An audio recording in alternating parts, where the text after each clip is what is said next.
This performance against Manchester United got us wondering, was this game a missed opportunity, or should we just be happy with the point we earned? The Reds went into this clash with Manchester United flying high on confidence. Arsenal and Chelsea had both dropped points, and the Red Devils were in disarray, 14th in the table, stuck in a transitional phase under Ruben Amorim, and having one of their worst seasons in years. Some fans thought this game was practically in the bag, with the only concern being to get through it without picking up any injuries. But when it comes to a showdown with our fiercest rivals, you can never afford to take things lightly. Unfortunately, that might have been exactly what happened here. A lack of sharpness and focus saw the game end in a frustrating draw. To really understand how Liverpool missed the chance to widen the gap at the top of the table, we had to take off our supporter hats and rewatch the game through a tactical lens so you don't have to. So hit that like button, subscribe if you haven't already, and let's dive into what Liverpool did right and what went wrong against United. Starting with the lineup, there weren't any major surprises, except for one. Ibrahim Konate made his way back into the team after just 2 training sessions. While it's great to see Ibu return, Slot's decision sends a clear message. He doesn't fully trust Jarell Kwanzaa yet, and that's bound to raise some questions about the youngster's future and his role in the squad moving forward. The rest of the backline was as expected, with Virgil van Dijk, Trent Alexander-Arnold, and Andrew Robertson joining Konate in defence, shielding Alisson in goal. In midfield, Szoboszlai was a noticeable absentee, sidelined due to illness. Curtis Jones took his place, partnering with Ryan Gravenberch and Alexis Mac Allister, a trio that had a lot to prove on the day. Up front, there were no surprises. Cody Gakpo, Mo Salah, and Luis Diaz led the attack, forming the familiar front three that fans have come to rely on. As expected, we started the game looking to build up play in our usual 4-2 shape, with Alisson acting as an extra man to help us progress from the back. Manchester United, however, switched things up defensively. They adopted a 5-4-1 shape out of possession, clearly aiming to disrupt our rhythm. This setup allowed them to provide extra cover for their narrow fullbacks, while man-marking our pivot players, effectively trying to shut down our central progression. In response, one of our midfielders, either Curtis Jones or Alexis Mac Allister, had to drop deeper to exploit the poor timing of United centre-backs when stepping out. And to be fair, this tactic worked for us in the early stages of the game. We not only succeeded in dragging United's centre-backs out of position, but we also carved out 2 golden opportunities that could have easily put the game to bed before it even really began. Here, you can see how we used Robertson as the outball, finding him with acres of space to exploit. So, how did we pull that off? It all came down to the clever movement between Gakpo and Diaz. By interchanging the number 9 and left wing positions, they managed to pin Mazraoui back, preventing him from stepping up to press Robertson. From there, Diaz, acting as the makeshift number 9, was able to receive a pass from Robertson and quickly switch the play back into midfield. This worked largely because United's centre-backs lacked the confidence to follow their men into those deeper midfield areas, leaving gaps for us to exploit. With midfield control regained, the switch to Salah became a simple next step, creating the opportunity that led to Diaz's shot over the bar. It was a well-worked sequence, highlighting how movement and positioning opened up the spaces United were trying to shut down. That Cody Gakpo chance unfolded in a very similar way. Once again, Diaz pinned Mazraoui back, leaving Robertson with acres of space to push forward and progress the ball. Just seconds later, Gravenberch found himself in a great position between the lines, thanks to a well-timed pass from Diaz. This was once again a result of United's centre-backs hesitating to step out and engage our players, allowing us to exploit the gaps in their defensive setup.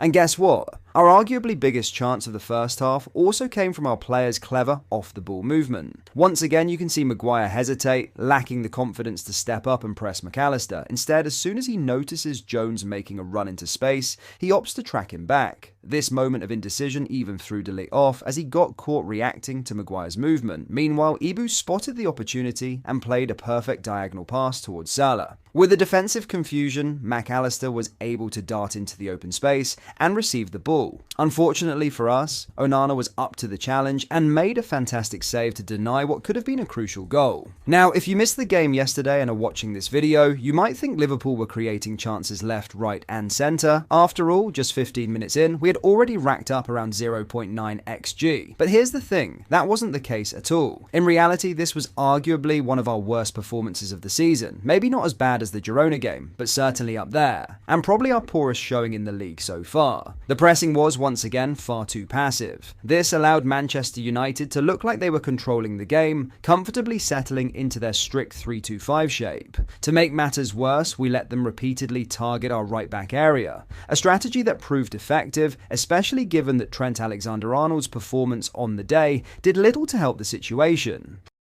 United consistently tried to overload our right-hand side, using Dalot, who, let's be honest, isn't exactly known for his dribbling skills, as a one-on-one threat against Trent. Yet despite that, Trent finished the game with a shocking stat: 0 ground duels, 1 out of 5 attempts. Here, you can see just how easily Dalot managed to get past Trent, with little to no effort from our right-back to stop his run. If it weren't for Dalot's poor execution in the final third, United could have easily taken the lead in the first half. In fact, our right-hand side was clearly the most vulnerable area of the pitch, and you can see here how United deliberately focused the majority of their attacks down that flank. It was a weak point they exploited repeatedly.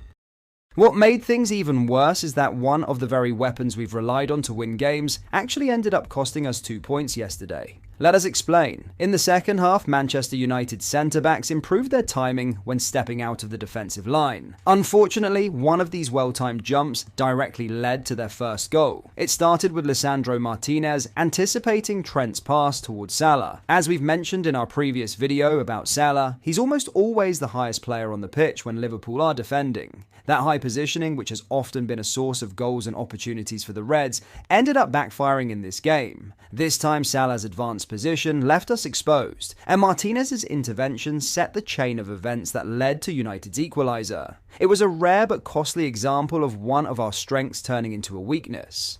You can see here just how high Salah was positioned when Lisandro Martinez played the long ball. Even though Konate won the initial header, Salah was nowhere to be seen in the frame, understandably so, as he's always tasked with staying high to offer a counter-attacking outlet. This left both Dalot and Bruno Fernandes with plenty of space and time to operate. From that moment, United's captain was able to slip Garnacho through on the left wing, creating a dangerous situation for our defence. Once again, Trent has to take some accountability here. When Konate won the header, it was Trent's responsibility to cover the wide area, but he failed to react quickly enough. That lack of coverage allowed Ahmad to make a late run into the box unmarked, which ultimately led to United's equalizer.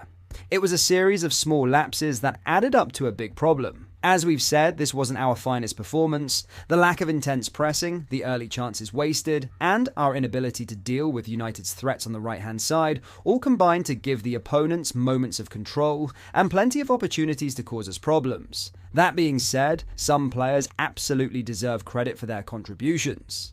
Andrew Robertson, for example, was relentless down the left flank. He was constantly on the move, providing the outball, and playing a key role in helping us progress through the lines with his accurate passes, targeting the clever movement of Gakpo and Diaz. Speaking of Gakpo, how good has the Dutchman been under Slot? The goal he scored yesterday was absolutely exceptional. If not for the disappointing result, his performance would have been the highlight of the match.